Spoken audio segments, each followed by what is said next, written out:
ನಮಸ್ಕಾರ, ನಾನು ಮಂಜುನಾಥ್ ಕಾಮತ್. ನಾನೀಗ ಬೆಳ್ತಂಗಡಿ ತಾಲೂಕಿನ ಮಿತ್ತಬಾಗಿಲು ಗ್ರಾಮದ ಕೃಷಿಕ ಬಿ.ಕೆ. ರಾಯರ ಮನೆಯಲ್ಲಿದ್ದೇನೆ. ಫೆಬ್ರವರಿ 19, 20, 21 3 ದಿನಗಳ ಕಾಲ ನಮ್ಮ ಮುನಿಯಾಲು ಗೋದಾಮದಲ್ಲಿ ನಾಗಮಂಡಲ ಮತ್ತೆ ಕೃಷಿ ಮಂಡಲ ಮತ್ತೆ ರೈತಪೀಠ ಪ್ರಶಸ್ತಿ ಪ್ರದಾನ ನಡೀಲಿಕ್ಕಿದೆ. ಸೊ ಅದರಲ್ಲಿ ಈ ವರ್ಷದ ಪ್ರಶಸ್ತಿ ಸ್ವೀಕರಿಸ್ತಾ ಇರುವವರು ನಮ್ಮ ಬಿ.ಕೆ. ರಾಯರು, 81 ವರ್ಷದವರು.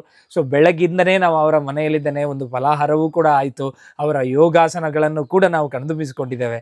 ಈಗ ಅವರ ಕೃಷಿ ಸಾಹಸದ ಕಥೆಗಳನ್ನ ಕೇಳುವಂತ ಸಮಯ. 45 ಇಸ್ವಿಯಲ್ಲಿ ಹುಟ್ಟಿದ್ದೇನೆ. PUC ವರೆಗೆ ಕಲಿತೆ. ಅಲ್ಲಿನ ನಂತರ ಕೃಷಿ ಜೀವನಕ್ಕೆ ಹೊರಟೆ. ಕೃಷಿ ಜೀವನದಲ್ಲಿ ನೋಡಿ ಕಲಿತಾ ಉಂಟು, ಇನ್ನೂ ಸಹ ಕಲಿತಾ ನನಗೆ ನೋಡಿ ನಾನು 61, 61ನೇ ಇಸ್ವಿಯಲ್ಲಿ ನಿಮ್ಮ ಗದ್ದೆ ಸಾಗುವಳಿಗೆ ಇಳಿದೆ. ಇನ್ನೂ ಸಹ ನಾವು ಹೋಗ್ತಾ ಇದ್ದೇವೆ ಗದ್ದೆಯಲ್ಲಿ.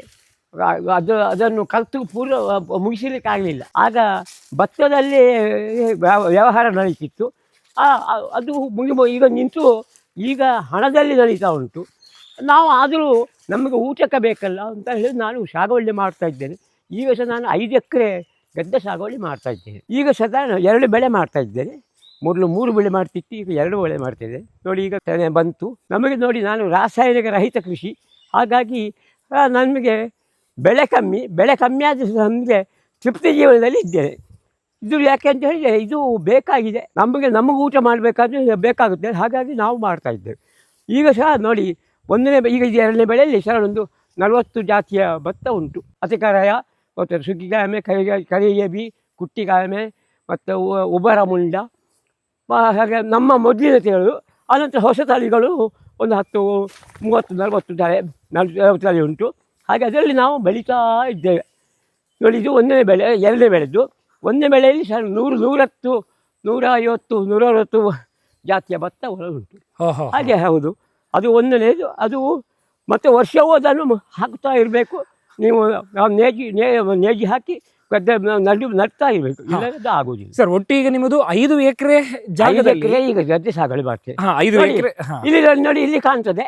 ಇದು ನೋಡಿ ನಿನ್ನೆಲ್ಲ ಮೊನ್ನೆ ಆನೆ ಇದ್ದು ಇದು ಆನೆ ನೋಡಿ ಇಷ್ಟಾಗಲ್ಲ ಅಂತ ನೋಡಿ, ಅದು ಒಂದೊಂದು ಹೆಜ್ಜೆ. ಇನ್ನು ಹಂದಿಗಳದ್ದು ಬೇರೆ ಉಂಟು.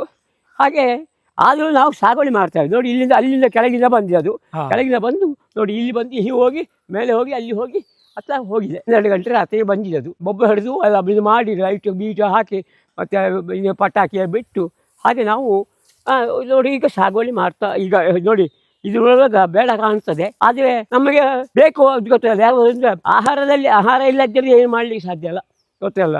ಯಾವುದು ಹಣ ಎಷ್ಟು ಇದ್ದರೂ ಒಳ್ಳೆ ಆಹಾರ ಸಿಗಬೇಕಾದ್ರೆ ನಾವು ಸಾಗುವಳಿ ಮಾಡಬೇಕು. ನಾವು ಸಾಗುವಳಿ ಮಾಡದಿದ್ದರೆ ನಮಗೆ ಒಳ್ಳೆ ಆಹಾರ ಸಿಗುವುದಿಲ್ಲ.